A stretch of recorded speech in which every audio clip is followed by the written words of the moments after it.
Je vous présente ma vie et elle débute ici en fait. Non, je ne suis pas un poisson ni un hippocampe, juste que mes parents sont des originaux.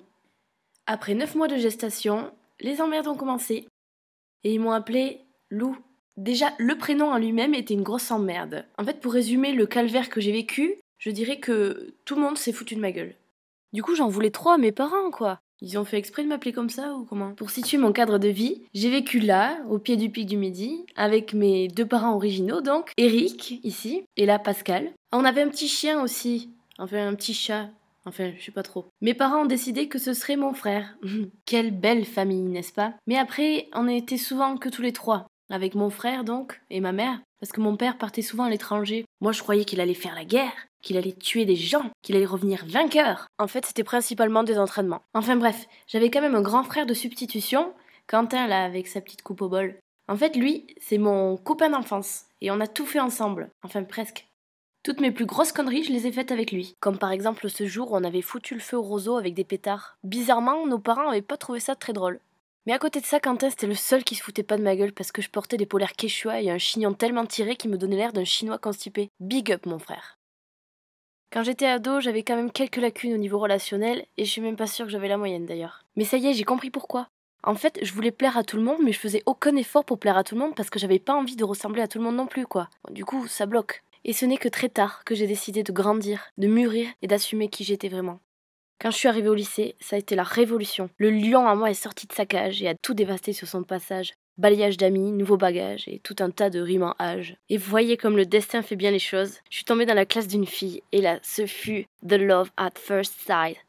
Le coup de foudre, quoi. Enfin putain, vous êtes nuls ou quoi? C'était la même que moi, à une différence près.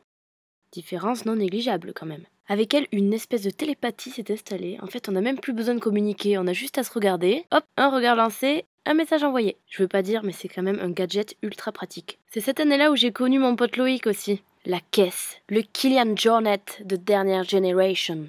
Je rajoute à sa demande aussi le rider de l'extrême. C'est lui qui m'a donné l'idée de cette vidéo. Merci ma poule. Enfin bref, c'était quand même cool le lycée, c'était la découverte de la vie, c'était les virées en scooter, le premier amour, les soirées rebelles à faire le mur. Petit conseil à tous les rebelles qui ont envie de faire le mur. Alors surtout, n'allez pas vous coucher plus tôt parce que là, c'est quand même hyper flag. Préparez vos affaires de combattants à l'avance pour éviter tous les petits bruits dont on se passerait bien au moment du passage à l'acte. Avant de partir, n'oubliez pas de remplir votre lit, de le bourrer de coussins, d'édredons, de chaussettes, de culottes, de nounours pour simuler une forme humaine. Donc en fait, moi j'arrivais pas à faire les jambes, donc on dira que j'étais un panda. Allez, c'est parti. C'est le moment où on sort dehors. Le but est d'ouvrir la baie vitrée ou la fenêtre le plus doucement possible, sans faire de bruit. Et c'est à ce moment-là que l'on ressent ce qu'on appelle la décharge d'adrénaline. Donc dans ce cas-là, il y a deux solutions. Alors soit ça passe, soit vous vous chiez dessus. Mais dans tous les cas, ça passe. Une fois que vous avez fait ça et que vos parents sont toujours pas venus vous arracher les yeux avec une tenaille, on peut dire que c'est gagné. Vous pouvez alors kiffer la soirée rebelle la plus savoureuse de votre existence, rentrer avant le réveil des parents, être trop fier d'avoir exécuté cette prouesse et finir votre nuit en cours. Bon. Et l'orientation dans tout ça? Que faire de sa vie? Pourquoi doit-on faire quelque chose, sachant que tous les métiers sont chiants, que la vie d'adulte elle-même est chiante? Moi, je voulais être actrice, c'est tout. À la limite, travailler dans le design graphique, la création, l'art. J'ai choisi le bac économique et social. En fait, un jour, je me suis réveillée et je me suis dit « Mais c'est ça qu'il faut que tu fasses, Lou. Il faut que t'en saches plus sur l'accumulation du capital, l'organisation du travail, la croissance économique, l'intégration européenne et les politiques économiques et sociales, les inégalités, la stratification sociale. » Puis je devais connaître absolument ces personnages. Adam Smith, David Ricardo, Émile Durkheim, Karl Marx, Alexis de Tocqueville. Pourquoi j'y ai pas pensé avant? J'avais des potes de classe fantastiques et j'ai pas trop travaillé. Pas du tout même. À force de me voir penser à tout sauf aux études, mon entourage ne croyait absolument pas à l'obtention de mon bac. Et tu l'auras pas, et tu ferais mieux de faire ci, et tu ferais mieux de faire là. Pense à ton avenir. Et un beau jour de février 2010, j'ai vécu le jour le plus révélateur de ma vie. Je me suis cassé le fémur. Drôle d'idée pour avoir une révélation, penserez-vous. Mais c'est vraiment comme ça que ça s'est passé. Prenez un snowpark, de la vitesse, des skis évidemment, mélangez bien et attendez l'hélicoptère. Et kiffez votre tour en hélicoptère quand même, c'est pas négligeable.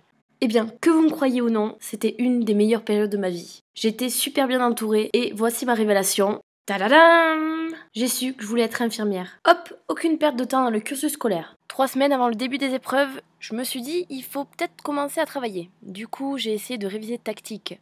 Le jour des résultats, j'ai appelé ma grand-mère en premier et je lui ai dit « Maï, j'ai pas eu mon bac !» Et elle m'a répondu « Est-ce que tu crois que je m'en doutais pas ?» Ah, je t'ai dupé. Et j'ai dupé ton manque de confiance. Parce que je l'ai eu, mon putain de bac. Avec mention en plus. Stupeur dans la salle. C'est d'ailleurs à partir de ce moment précis que j'ai commencé à croire en Dieu. Non, je déconne. Tout s'est enchaîné, une année de prépa, l'entrée à l'école d'infirmière, un appartement hyper grand de 23 mètres carrés, l'indépendance, des rencontres, encore des rencontres, des méga potes, des soirées que je raconterai à mes enfants, qui raconteront à leurs enfants, qui j'espère le raconteront aussi à leurs enfants. À tous les Épiciens, vous m'avez fait vivre les 3 ans les plus fous de ma vie. Ça y est, aujourd'hui je suis infirmière, et la vraie vie d'adulte a commencé. Mais je crois qu'au fond, je serai toujours une enfant. J'ai des potes absolument géniaux, mon chachou à l'autre bout du monde que je compte bien rejoindre pour faire de ma vie un voyage, comme j'ai toujours voulu. Faire de ma vie une putain d'œuvre d'art, avec des bonnes idées, des bavures, des couleurs partout, quelques notes de gris. Mais tout le monde le sait, le gris fait ressortir les nuances vives. C'était ma vie en 7 minutes. J'aurai encore un tas de choses à dire. Et aujourd'hui, si je devais conclure, j'essaierai de faire passer ce message à tout le monde. Vivez, écoutez-vous, restez libre et proche de ceux que vous aimez. Enfermez-vous 2-3 jours si c'est ça dont vous avez besoin. Prenez soin de vous comme si vous le faisiez pour la personne que vous aimez.